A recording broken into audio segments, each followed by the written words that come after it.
everyone, how are you all? Hope you guys are studying good. Keep going, keep studying and keep rocking. Fine. And this is the video I am doing exclusively for the present 10th standard children who are going to write their board examinations.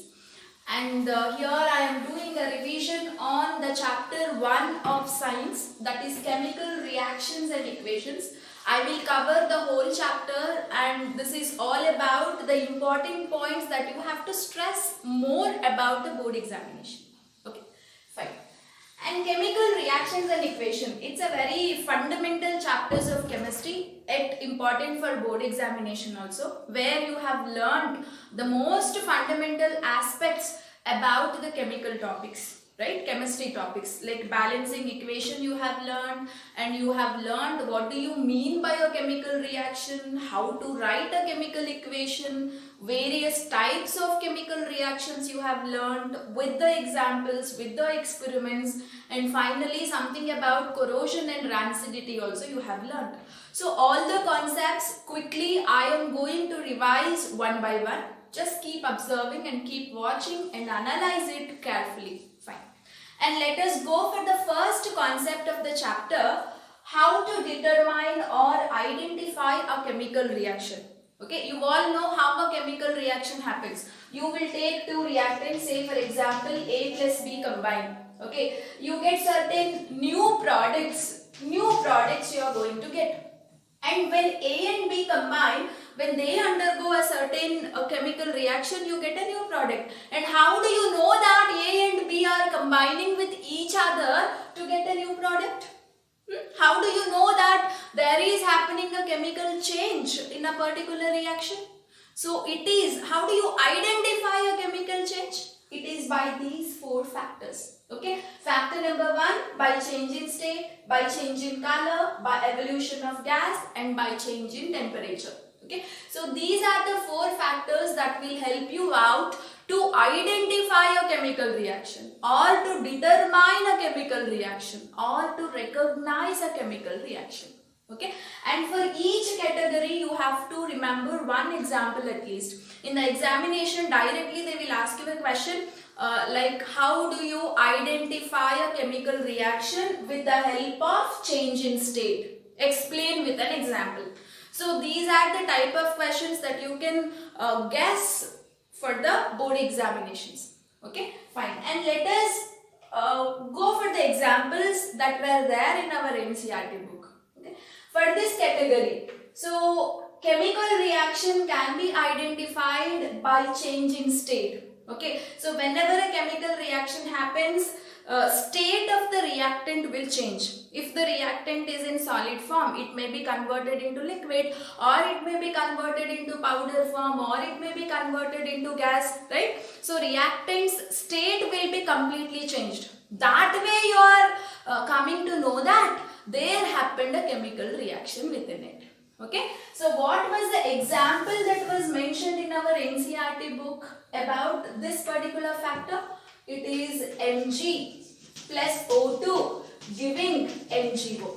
And you should know deeper aspect about this reaction. Okay, and it's been mentioned an experiment, right? The first page of the textbook includes, there is a Bunsen burner, right? And flame will come out of it, and you are holding a Mg ribbon, and they have kept a watch glass. So as you burn the Mg ribbon in this flame, a white colored powder will fall on a watch glass, right? And Mg is a solid, hardcore solid, and when you burn it, burning in the sense it is the reaction with oxygen. Always remember, whenever something is burning, it is nothing but the substance is reacting with the oxygen present in the atmosphere. Okay, so you are getting a white powder now. This white color powder is what we will call it as MgO, and our Mg will burn with a bright dazzling light. Okay, remember this sentence, Mg burns with a bright dazzling light. Bright dazzling light. Okay, and what does it give you? What does the product it will give you? white color powder. Okay, white color powder. Fine. And one more question that can be asked on this reaction particularly. The question is, so why do Mg ribbon have to be rubbed with a sandpaper before burning? Understood the question? Why we rub this Mg ribbon with the sandpaper before burning? So what is the answer for this, guys? Mg ribbon will have a protective layer. Mg ribbon will have a protective layer, or you can also call it as oxide film. Imagine this is your Mg ribbon. Okay, and Mg is actually more reactive. The moment you keep it, when you expose it to atmosphere, it quickly would have reacted with oxygen, and that would have formed a thin layer around Mg ribbon, and that thin layer is nothing but MgO layer only. Okay, magnesium oxide ka layer only it is, and this layer we will call it as protective layer, or we can also call it as oxide film. And this layer will not allow Mg to react further. Okay, so once this layer has formed around Mg ribbon, though you burn it in a flame, it may not react, because that MgO, already a thin layer that is formed on Mg ribbon, will be protecting it. Okay, it will not allow Mg to react further. So that is the reason, to remove that layer, we will rub Mg ribbon with a sandpaper. Okay, so this is one very important question that you have to remember.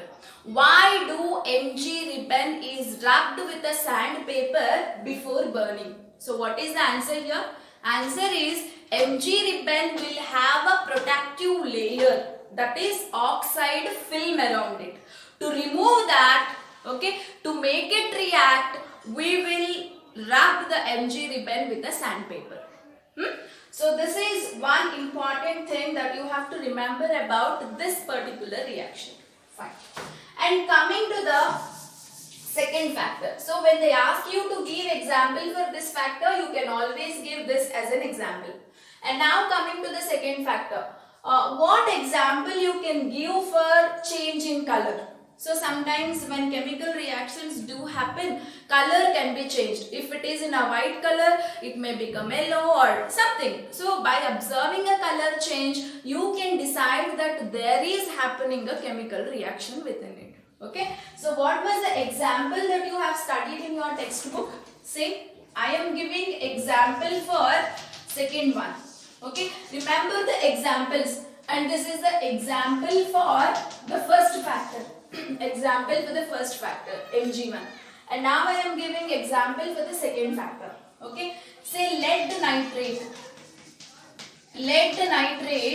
Okay, on reacting with potassium iodide. Lead nitrate is actually white in color.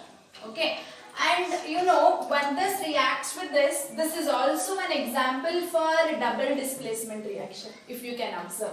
Okay, and this is also an example for combination reaction, if you can observe. And this is also an example for exothermic reaction. See, one single reaction can be written as examples for different types of reaction. Okay, so this reaction can act as an example for this factor. You can write it as an example for combination reaction. You can also write this as an example for exothermic reaction also. Okay, and now the second example what I am giving you for this factor by change in color can act as an example for this factor as well as double displacement reaction. Okay, fine. So what do you get here? PbI2, lead iodide you will get, that is coming as yellow colored precipitate. Yellow colored precipitate. And what is the byproduct that you will get it here? KNO3 is the byproduct you are getting here.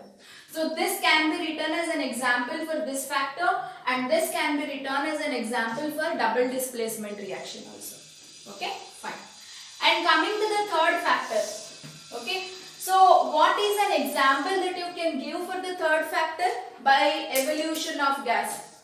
That is, whenever a chemical reaction happens, it can be identified with the evolution of gas also. Okay. So now I am giving example for the third factor. The famous example that you kept on studying in the 2 chapters of chemistry, that is this. This is a metal. It is reacting with the dilute H2SO4, and what do you get? You will get a salt and hydrogen gas. Okay, so whenever this zinc can react with H2SO4, always hydrogen gas can be released. Okay, so this is how you can identify that there is happening something in a reaction containing zinc and dilute sulfuric acid. Okay, so now I am going little more deeper aspect, that is about hydrogen gas. How do you identify that this is an hydrogen gas? Okay, you will study it in the next chapter, actually, acids and bases chapter. So how do you identify the presence of hydrogen? It can always identify it with the help of a burning candle, isn't it? So when you keep a burning candle near hydrogen gas, it can catch a flame with a pop sound. Okay, hydrogen burns with a big pop sound. Okay, so this is the identification test for hydrogen gas. Yeah, fine. And coming to the next factor, change in temperature. So temperature also can be changed whenever a chemical reaction takes place. So what is the example that you can give for this fourth factor? Quicklime. Calcium oxide on reacting with water, what do you get? You will get calcium hydroxide, which we also call it as slaked lime, no?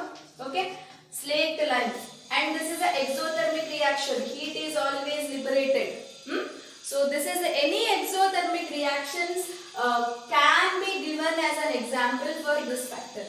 Okay, so this is the best example that is mentioned in our NCERT textbooks. So this is the first aspect of the chapter, how to determine a chemical reaction, the 4 factors, and for each factor one example at least you should remember. Okay, and questions can be asked about the reaction only, or direct question they may ask you. Question can be of any type, whatever may be the type, you must know the entire concept about the examples, how they react, how the color is changed, why magnesium is rubbed with the sandpaper before burning. You know, these in-depth concepts also you must remember. Fine. And next concept that we have studied in our chapter is balancing a chemical equation. Right? How to write a chemical equation and balancing concept. Next concept was about balancing. And many of the children will follow hit and trial method. But we have a small trick here to balance a chemical equation, and the trick is, I have covered it in one of my videos also. If you want more details about it, you can go for the video that is relating chemical equations and reactions, and video number 4. Okay, part 4 video of chemical reactions and equations include a trick on balancing. You can go to that video and learn the entire thing about the balancing. Okay, now I will just mention what is the trick and how to follow it. That's it. More details you will find it in that video. Fine. So the first thing is try to balance the polyatomic groups. Okay, so the first aspect that you have to keep it in your mind is balance polyatomic groups. Okay, so what do you mean by polyatomic groups? About this also I have given an idea in my video number 2. Okay, how to write a chemical formulae. In that video I have explained everything about polyatomic group. You can just go to that link. Fine. And next thing that should come to your mind is balance metals. Okay, and next is balance non-metals, and lastly you have to balance. This is the third point that you have to remember, and fourth point is balance hydrogen and oxygen. Hydrogen and oxygen. Okay, so whenever you have to balance a chemical equation, just follow this method. First and foremost, if polyatomic groups are there in both reactants and products. So what do you mean by a polyatomic group?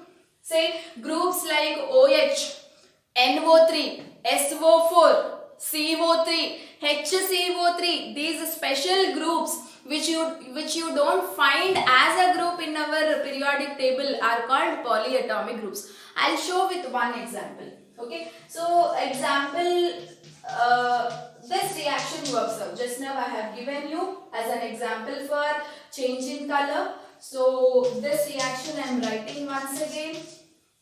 Lead iodide you will get, as well as potassium nitrate, right? Fine. So is this a balanced chemical reaction? No. So how do you balance this equation? So what is the trick I told you to remember?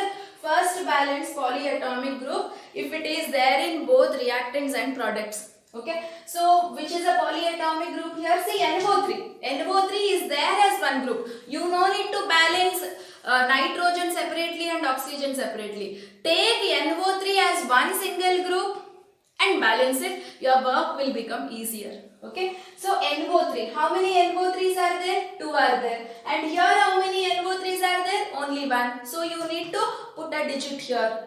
Yes or no? Okay. So I will be putting 2 here. Now 2 NO3. This 2 belongs to potassium also. NO3 also. 2 NO3. So this is what the polyatomic group balancing means. Okay, so as some things whichever are mentioned in a bracket, some polyatomic groups like this, you can consider as a group and balance it. Never take them as a separate elements. If you take them as a separate elements and balance, your work will become complicated. Okay, fine. So polyatomic groups I balanced. Next I need to balance some metals. So which are metals among them? Potassium is a metal, lead is a metal, yes or no? Elements that are coming from group 1 to group 12, okay, all are considered as metals. Elements which are coming in group 13 to group 17, they are non-metals. Okay, so potassium, let us balance. This is a metal. Lead is also metal only. First we will balance potassium. 1 potassium is there. Here 2 potassium is there. So I will put 2 there. So potassium's work is over. Now go for the lead. 1 lead, 1 lead. Okay, it's already balanced. Now which element is remaining? Non-metal, that is iodine is remaining. So 2 iodine, 2 iodine. So this is a balanced chemical equation. Here everybody. So this pattern if you follow, your balancing work will become more easier. Otherwise if you go for a hit and trial method, no, most of the reactions you will get confused. Especially when we have a polyatomic groups. Okay, fine. So balancing will come only when you work with the more and more examples. The more examples you practice, the more perfect you will become. And definitely this is one very important question for the board examination. Definitely they'll ask you to write the equation and balance it. And every question you attempt about the chemistry, equation have to be mentioned always for every answer in a balanced form. That is must and should. Otherwise marks will get cut. Okay. Next we will go for the next concept, whatever is there in a chapter. So these are the different types of chemical reactions that you will come across in our textbook or syllabus. Okay, and every reaction, every type of reactions definition you should know and the examples also. And there are certain special examples that are involved, and about the example also they will ask you the question. Okay, in an example, if the color is changing, you know what color is changing to what color, what gas is liberating out, what is the color of the gas. So specifically about a particular example also the questions can be asked in a board examination. Actually they are considered as application questions here. Okay, so whenever a question is asked about an activity, you have certain activities in a textbook, right? Every activity is very important, and you should able to give the answer for every question that is there in an activity. Okay, so activities are relating to the examples that are there in our textbook. So examples are nothing but chemical reactions. So about certain examples it is compulsory to remember. Fine. And let us go for the first variety of chemical reaction, that is combination reaction. So what is the definition that will give about a combination reaction? Listen carefully. Combination reactions are those reactions in which two or more reactants, okay, two or more reactants will react to give a single product. Such a reaction is called combination reaction. Okay, say for example A plus B. I am giving a general equation. A plus B. These are the reactants. These are the reactants. Left hand side, whatever is reacting with each other, no, they are called reactants. And right hand side, whatever is produced, product, single product is produced here. Okay, so this is the general form of mentioning a combination reaction. A plus B, two reactants are reacting and you are getting a single product. Such reactions are called combination reactions. Can you be able to recall what all the examples that you have remembered for this combination reaction? Okay, say the first one. What was the first example that you have learned in our chemistry textbook, science textbook? Carbon plus oxygen giving you carbon dioxide. Okay, see reactants are two but the product is only one. Say second example, Mg plus O2 giving you MgO. This was the example you studied, right, for the determination of chemical reaction. Just now I have explained. So these are some of the examples, simple examples that you can remember for combination reaction. Okay, there are many examples. Say for example, one more example, if you want H2 plus O2 giving H2O. Right? So I have not balanced here. Everything you should write it in a balanced form. That's very important. Okay, fine. So these are some simple examples that you can remember. Fine. Okay. And coming to the next type of reaction, decomposition reaction.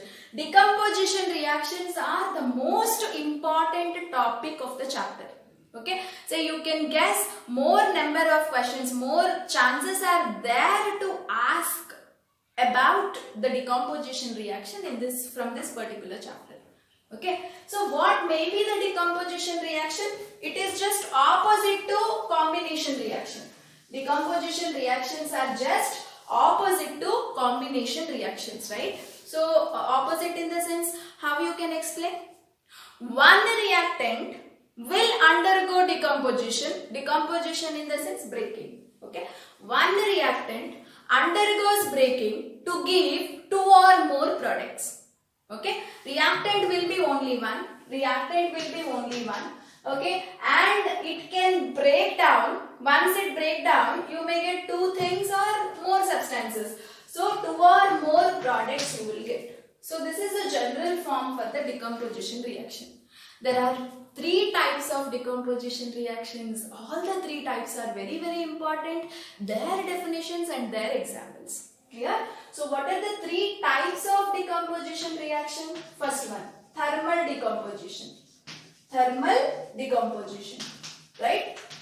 Next one is what? Photochemical decomposition. Photochemical decomposition. And third one is electrolysis. Third one is electrolysis. Okay. So these are the three important terms that you have to remember about the decomposition reaction. So what do you mean by thermal decomposition? What do you mean by thermal decomposition?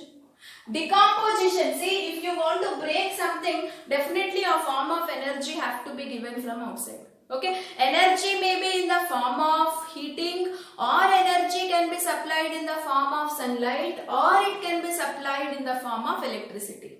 Okay, so to make a compound undergo decomposition, if you are using heat as a form of energy, then you call such a decomposition as thermal decomposition.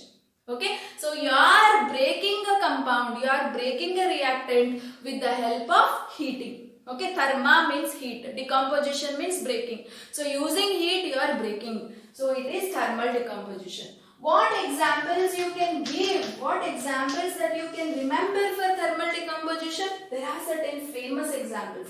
First one is ferrous sulfate crystals. On heating, what do you get? You will get Fe2O3 plus the gases like sulfur dioxide and sulfur trioxide. This is a very, very famous example.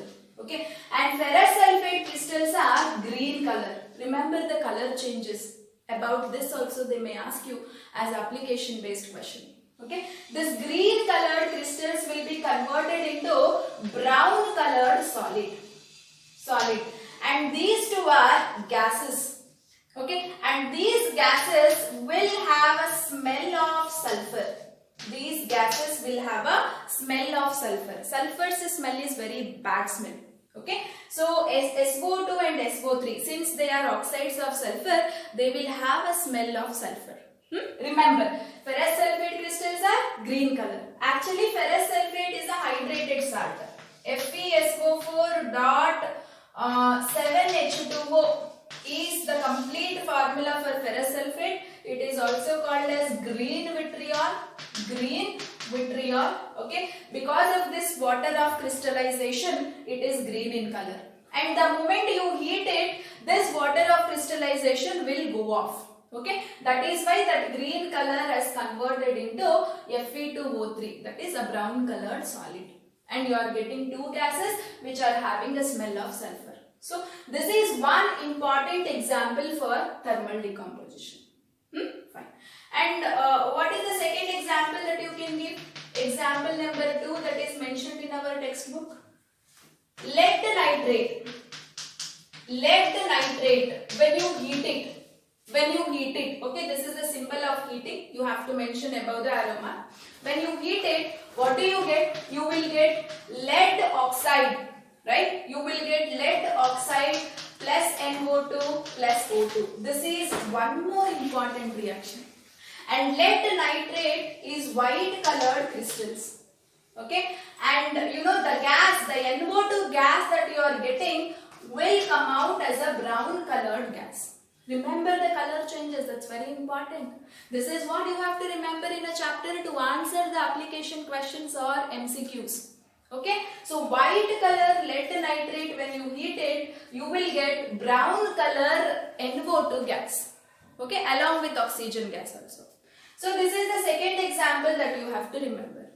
Now the third example. Example number 3. Okay, calcium carbonate. Okay, when you heat it, what do you get? Calcium oxide plus carbon dioxide. Calcium oxide plus carbon dioxide. Fine. See, everywhere reactant is only one, but products are 2 or more. And you have done this decomposition reaction with the help of heating. So we are calling them as thermal decomposition. Okay. And remember one thing, all the 3 examples you can also give as an example for endothermic reactions. You can give as an examples for endothermic reaction. What do you mean by endothermic reaction? The reactions where heat is supplied from outside. Yes or no? Actually, all thermal decomposition reactions can become endothermic reactions also. So definition for endothermic reaction, try to remember the reactions in which heat or energy is supplied from outside. Okay, got to know? Endo means what? Inside. Thermic means what? Heat. So heat is supplying to inside, to the chemical reaction. Okay, so I have covered endothermic reactions also here. So whatever examples I have given here, you can use it for endothermic reactions also. Fine? Okay. Now let us go for photochemical decomposition. So what do you mean by a photochemical decomposition? Decomposition with the help of sunlight. You are breaking a reactant molecule with the help of sunlight. I told you any form of energy can be used for decomposition. It may be heating. If you use heating, it is thermal decomposition. If you use sunlight, it is called photochemical decomposition. Okay. So what are the examples that you can remember for photochemical decomposition? First example, AgCl. Okay. So AgCl is a white color solid. AgCl is a white color solid. The moment you keep it under sunlight, it will undergo decomposition into Ag plus Cl2. and Ag is a grey color solid. Ag is a grey color solid. Similarly, second example similar to this is AgBr. AgBr. This also, on keeping in sunlight, what do you get? You will get Ag plus Br2. See, grey color Ag you will get. Okay, and both the reactions are used in black and white photography. Remember this. MCQ can be asked. Black and white photography. Black and white photography. Both the reactions are useful in making black and white photographs. Okay, so AgBr, AgCl undergoes decomposition into grey color silver, and here you get chlorine and here you get bromine gas. So this is about photochemical decomposition. And coming to the last variety and the most important variety, application question can be asked on this variety, that is electrolysis. Electrolysis. So what do you mean by electrolysis? See, and this is what the diagram of electrolysis of water. And this is a compulsory diagram that you should remember from this particular chapter. Clear everyone? Fine. See, electrolysis means what? I will give the example, water. Water can break down into H2 plus O2. And to decompose this water, we will take the help of electricity. Okay? So when the reactant undergoes decomposition with the help of electricity, then we call such reactions as electrolysis. Fine? So electrolysis. Electro means electricity. Lysis means breaking. Okay, so you are breaking a chemical compound with the help of electricity. So the reactions are called as electrolysis. Okay, and here we have an experiment how we can conduct electrolysis of water. Say we have taken a beaker or mug. In our textbook, you know, a plastic mug is mentioned. You can take a beaker also, anything. And we have filled the water. And we will add, this is our water with little amount of sulfuric acid also. Okay. So why we use sulfuric acid, I'll tell you little later. So water and sulfuric acid we are taking, and you know you have kept, what is that, test tubes in an inverted position. You know you have two electrodes. Okay, both are made up of graphite. And both are, see, this electrode is connected to a negative terminal of battery. So this electrode we will call it as cathode. The one which is connected to a negative terminal of battery is called cathode. And the one which is connected to a positive terminal of battery is called anode. We have taken 6 volt battery. So both the electrodes are connected to a battery. Remember what is cathode and what is anode. Cathode is what? The electrode which is connected to a negative terminal of battery. What is an anode? The electrode which is connected to a positive terminal of a battery. Okay, and I'll on the switch. Here this is a switch. I'll on the switch. Electricity passes through electrodes. Okay, and the moment electricity is passed through water, what will happen? Your water molecule will break down into H plus. Okay, anyway, I am not going deeper aspects about the electrolysis process because that is not necessary. Just you have to remember what gas is liberated at cathode and what gas is liberated at anode.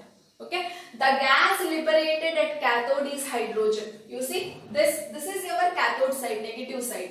Okay, in the negative side, hydrogen gas is liberated. So this hydrogen gas is liberated at cathode side. Oxygen gas is liberated at anode side. Yeah. So why hydrogen gas is liberated at cathode side? It is because actually your water, the moment electricity is passed through water, it will break down into H plus and OH minus ions. Okay. Say the positive ion always goes to negative electrode. Always positive and negative attraction takes place, no? So positive ion will always goes to negative electrode. Which is a negative electrode? Cathode, because it is connected to negative terminal of a battery. And the negative ion always goes to anode side. Okay. So your hydrogen, more and more hydrogen ions goes to cathode. There it undergoes a reaction and you will get hydrogen gas. Okay, and here OH, this oxygen thing will go towards the anode side. There it will undergo a certain reaction and you will get oxygen. Okay, remember, hydrogen is liberated at cathode, oxygen is liberated at anode. Okay, and one more question, you see, the amount of hydrogen liberated is more, the amount of oxygen liberated is little less. You can observe the figures carefully. See here, more amount of hydrogen is liberated at cathode, very less amount of oxygen is liberated at anode. Why? This is the famous question that they can ask as an application question. So why is more amount of hydrogen is obtained than the oxygen? It is because, see the formula of water. Okay, you have two atoms of hydrogen and one atom of oxygen. So the amount of hydrogen content in water is more, no? So obviously hydrogen is obtained in a larger amount compared to the oxygen. Okay, you see the ratio of atoms. Hydrogen and oxygen is present in the ratio 2:1. Two atoms of hydrogen is there. One atom of oxygen only is there. So more amount of water is there in one molecule of water, right? So more and more hydrogen gas gets collected at the cathode compared to the oxygen gas collected at anode. Okay, so this is the experiment and the whole concept about the experiment you should remember. Any question they can ask. They may ask you what gas is liberated at cathode, what is liberated at anode, or they'll ask you the volume of hydrogen gas liberated is more in amount compared to the volume of oxygen gas at anode. Give reason for this. Okay, so question can be of any type. And one more question here, why do we add sulfuric acid along with the water? What is the duty of sulfuric acid there? I told you, the moment electricity is passed through water, it will break down into these ions, I said. Okay, and you know, to break the water into these ions, okay, to make that breaking process easier, we add sulfuric acid. Okay, so sulfuric acid will help for the water to undergo ionization easily. Ionization means breaking into ions. Okay, so this is the story of electrolysis and the figure is very important, it can be asked. Okay, fine. And the next type of reaction, endothermic, we have already discussed. Endothermic is the reaction where heat is supplied from outside. All decomposition reactions you can give as an example for endothermic. And coming to the exothermic reaction. Okay, coming to the exothermic reaction, it is just opposite to endothermic. That is the reaction where heat is liberated. The reaction where heat is liberated is called exothermic. The best example here is the combustion reaction. Okay, combustion reaction. So what do you mean by combustion? Combustion in the sense, burning in presence of oxygen is called combustion. The products are always carbon dioxide and water. Okay, say for example methane is there. Okay, I will burn it in presence of oxygen. Burning in the sense reaction with oxygen only. So what are the products always? Carbon dioxide and water. And here large amount of heat is liberated outside. So this can be a best example for what? Exothermic reaction. Okay, and even the oxidation of glucose also, C6H12O6 plus O2. So if it undergoes oxidation, what do you get? Carbon dioxide, water and energy. Okay, so this is the reaction that is happening inside our human system. Okay, so this is here also you see large amount of energy or heat is liberated. So it can be given as an example for exothermic reaction. Okay, so if whichever reaction heat is there, say one more example is there, quicklime plus water, you will get calcium hydroxide plus heat, right? So any example you can remember, you can give when they ask to give the example for exothermic reaction. Okay, fine. And coming to the displacement reaction, this is one very important reaction. Okay, so what is displacement reaction? The reaction in which more reactive element displaces less reactive element from its solution. Yes or no? Say the famous example, iron plus copper sulfate. Copper sulfate is blue in color. The moment you add iron, you will get a reaction, you will get a product FeSO4 plus copper. Blue color of copper sulfate will be changed into light green or brown color ferrous sulfate. Okay, so what has happened here? Since iron is more reactive, it will remove copper's position and occupies copper position. Yes or no? You will get iron sulfate. And how do you know that which element is more reactive than which element? It is by reactivity series. Okay, reactivity series is the series where the elements are arranged in the decreasing order of their reactivity. Potassium is more reactive than sodium, sodium is more reactive than calcium, calcium is more reactive than aluminium. You see, metals and non-metals chapter, reactivity series you will study. The element which is placed above is always more reactive than the elements which are placed below. Okay, so iron's position will come above in the reactivity series than copper. So it is more powerful. It can remove copper from its solution and occupy its position. You will get this particular reaction and its color change you should remember. And one more reaction you have studied. What is that? Lead plus copper chloride. This is also mentioned in your textbook. You will get lead chloride plus copper. Okay, lead is more reactive than copper. So lead can occupy copper's position. You get these are the products. So and about displacement you have studied in metals and non-metals also. Once again we can repeat the concept. We can study the concept in detail in that particular chapter. Fine. So this is about displacement reaction. And coming to the double displacement reaction. What do you mean by a double displacement reaction? I'll rub this reaction. Double displacement reactions are the reaction where the exchange of ions takes place between the reactants. Okay, so here we will take two reactants. Exchange of ions or groups can happen between them, and you get a product where one of the product will stay as a precipitate. Okay, say for example, for the double displacement, the best example you have learned is sodium sulfate. When you add it to barium chloride, you will get, what do you get? Barium sulfate plus NaCl.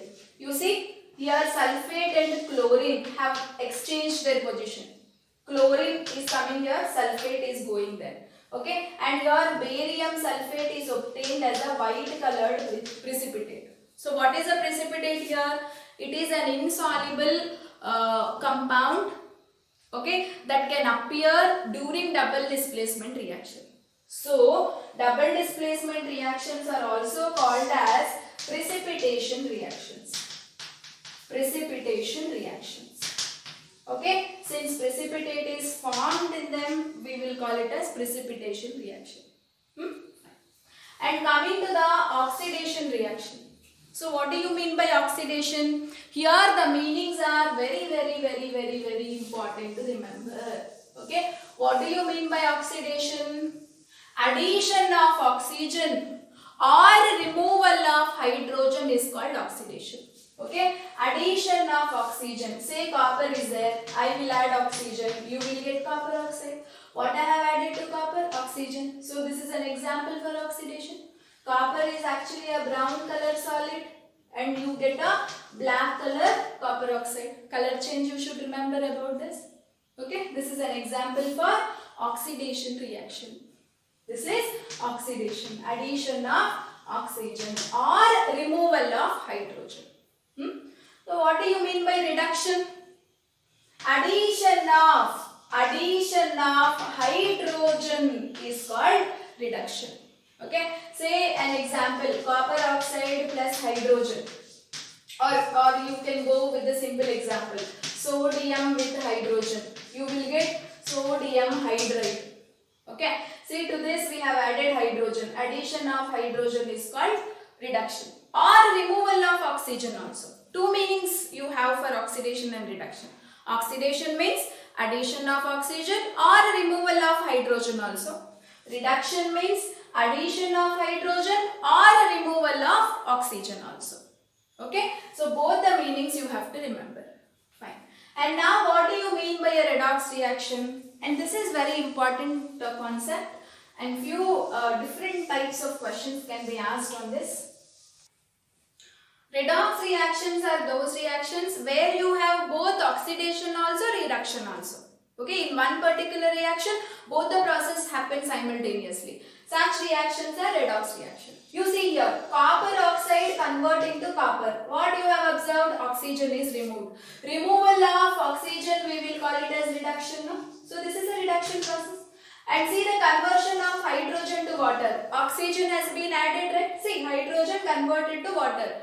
Oxygen is added. So this is called oxidation. So both the processes are observed in one single reaction. Is called redox. And the question they'll ask you is, among the reactants, which is oxidized and which is reduced, they will ask you. Okay. So among this, which one underwent reduction? Copper oxide underwent reduction. So what we will write? Copper oxide is reduced, we will write.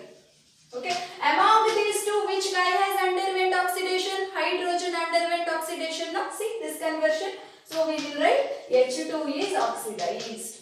H2 is oxidized. So this way of identifying the thing is very important.